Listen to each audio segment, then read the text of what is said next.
Hi, and welcome back to Bookish Priest. I'm Andrew, the Bookish Priest. Today is the first installment of what I hope is going to be a recurring feature on this channel called Theology Thursday. I won't promise that it's going to happen every Thursday, but I like on Thursdays to make videos and provide other content about theological matters. One of the things that I said I was going to do on this channel. So today, I'm coming to you with a book review. I would hold the book up, but the copy I have is a digital ARC. Thank you, NetGalley and Baker Publishing. And the ARC that I have came without a cover because it wasn't done yet. I will try to find a digital image of the cover and post it here. The book is called A Curious Faith. The questions God asks, we ask, and we wish someone would ask us. It's by Lore Ferguson Wilbert. The book came out on Tuesday, the 2nd of August, and this video is going up on the 4th of August, so it should be available if you decide you'd like to look it up. So, a short summary of the author, because I think in any book, but especially when we're talking theology, it's really helpful to know who you're talking with. So, Lore Ferguson Wilbert is an American woman who writes in the realm of theology and Christian spirituality.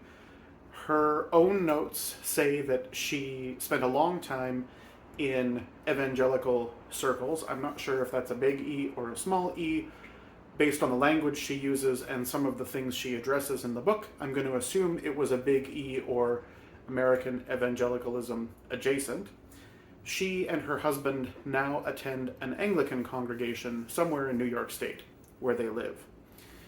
For those who speak Anglican insider baseball, the use of Anglican in the American context means that it is probably an Anglican church in North America congregation, not an Episcopal Church congregation, which I'm not going to get into in this video, but it's important to know as you read the book that seems like where she's coming from.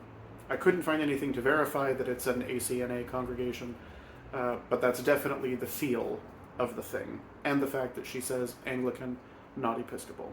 Episcopalian, I don't understand how the noun and adjective work, which is bad Anglican practice on my part, but I'm in Canada and I only have so much time. Lore writes and speaks and works in this world of Christian spirituality and theology. So, what's this book about? This book is, as the title suggests, about curiosity and questions in faith. The chapters are really short, most of them are 2 or 3 pages long. They're written in a really conversational style, easy to read. Every chapter is framed around a question. The chapters are nice and short. They're 2, 3, 4 pages, most of them. And the questions all have some kind of passage from the Bible that sort of support and frame the discussion that Lore is going to have around that question.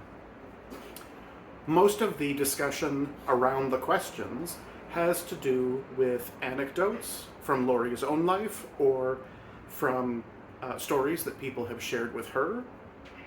And it gives the book a very sort of casual memoir feel while Lore explores all of these different questions about faith. It's important to know that Lore is writing from a place where she has moved from a faith that was prescriptive and often did not encourage the asking of questions, to what she calls a more expansive faith that does allow for question asking. And so this book is a reflection of her experience of being encouraged to reflect and ask questions of God, of herself, of her faith tradition. Reading this book, I found myself really enjoying the style of writing. Like I said before, it's a conversational style. It has the feel of a sort of casual memoir or a series of anecdotes and stories that are very relatable. I think it's a good style of writing for this particular type of book because it would be accessible to just about any adult, young adult, older teen reader who might pick it up and run with it. Obviously, not all of it's going to land for anybody, but the theological language in the book isn't going to be a stumbling block for people even who don't have an extended or much of a proper, in quotes, theological education, mostly meaning really big words for specific theological concepts. This is going to be a book people can pick up and get something out of wherever they're at. The book includes some really beautiful reflections on aspects of Christian life, like curiosity and it as a divine gift, on the relationship between theology and geography, on sin and shame and faith and God's love. The reflections on these topics aren't in a great deal of depth. It's a short book with short chapters, but there are some really lovely ideas in here that I think would make for really fruitful discussion and further explanation if you were exploration, not further explanation. Although, if Lore wanted to write more, that might be okay. Some concepts that would bear a lot of good fruit if you worked with them in more depth than is presented in this book. I also really like the fact, and this is, I think, in part owing to Lore's background, that she is not afraid to take up questions that, in many circles, in my experience, are unpopular. So questions about things like sin, personal responsibility for sin and for repentance, spiritual honesty. When are the times that my anger is righteous and holy and justified, and when are the times that my anger is easier than admitting my hurt, my disappointment, my sadness? What is the nature of despair? Is despair when God has left us, or when we have turned and are no longer focused on God?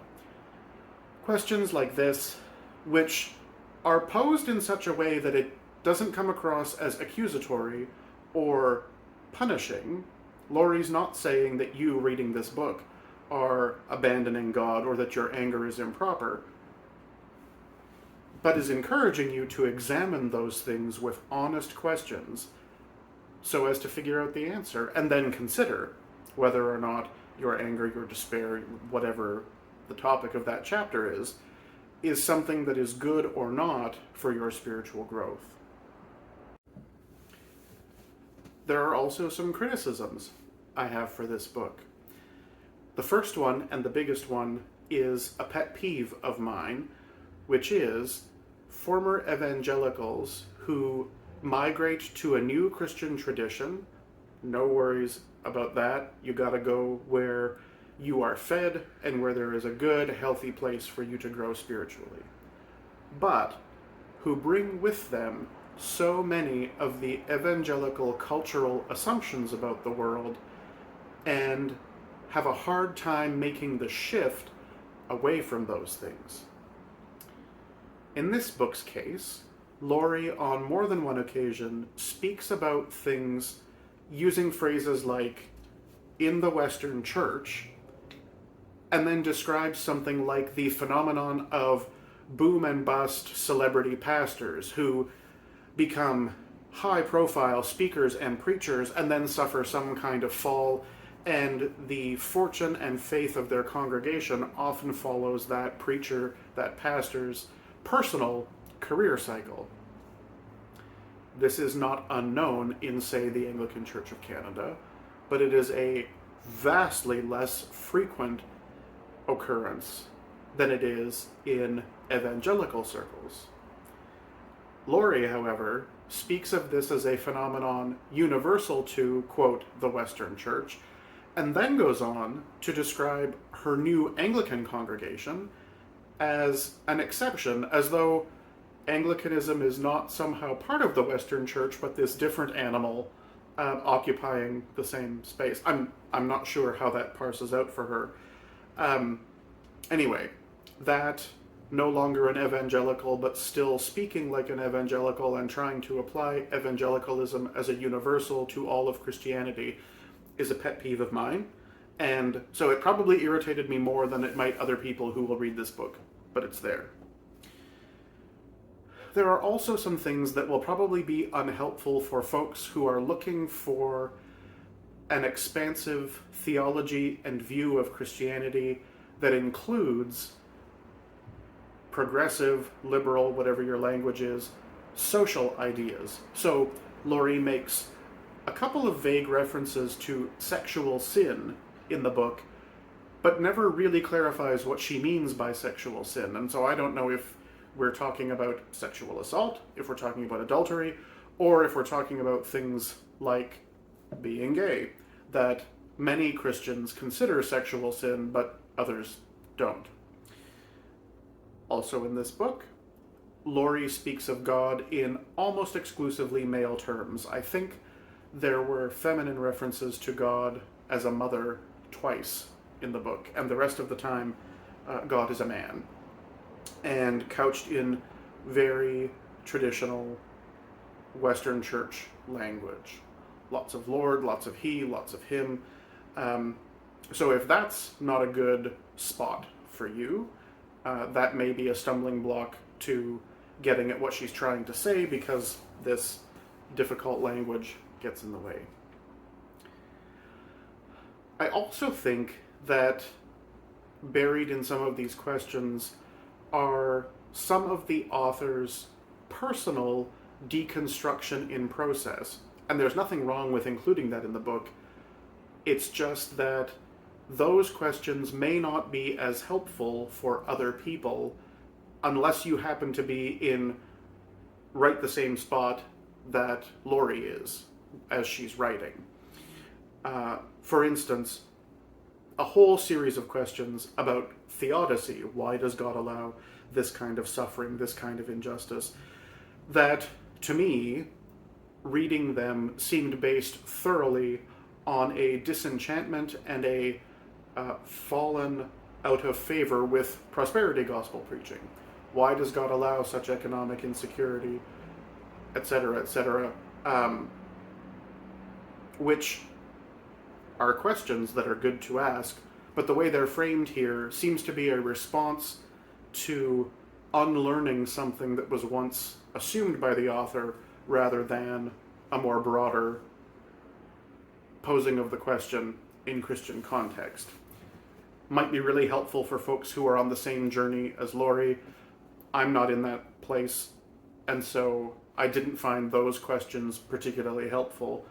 More like an insight into the author's personal spirituality journal or spiritual direction conversations than a more broadly posed set of questions. Overall, I think this book is not bad, which is a Canadian way of saying it's okay. But this book isn't what I need in a Christian theology spirituality book. I think this book is going to be most helpful for people who are in a similar place to where Lore's at. I think if you are a person who is in an evangelical or more prescriptive, restrictive, conservative Christian tradition, and you are thinking about more expansive, more liberal traditions, and you're looking for ways to begin asking questions, this book might actually be really good for you, and it's probably full of language that will resonate with you in a helpful way rather than the unhelpful way that I sometimes found it. I think if you are a person who wants to ask questions of your faith and about your faith, but doesn't know how to form those questions, this book could be really helpful.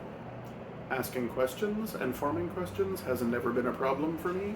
In fact, it has led to some serious tension with religious and spiritual leaders in my life, particularly when I was younger and less polite, less gracious, less thoughtful about the way that I pose those questions.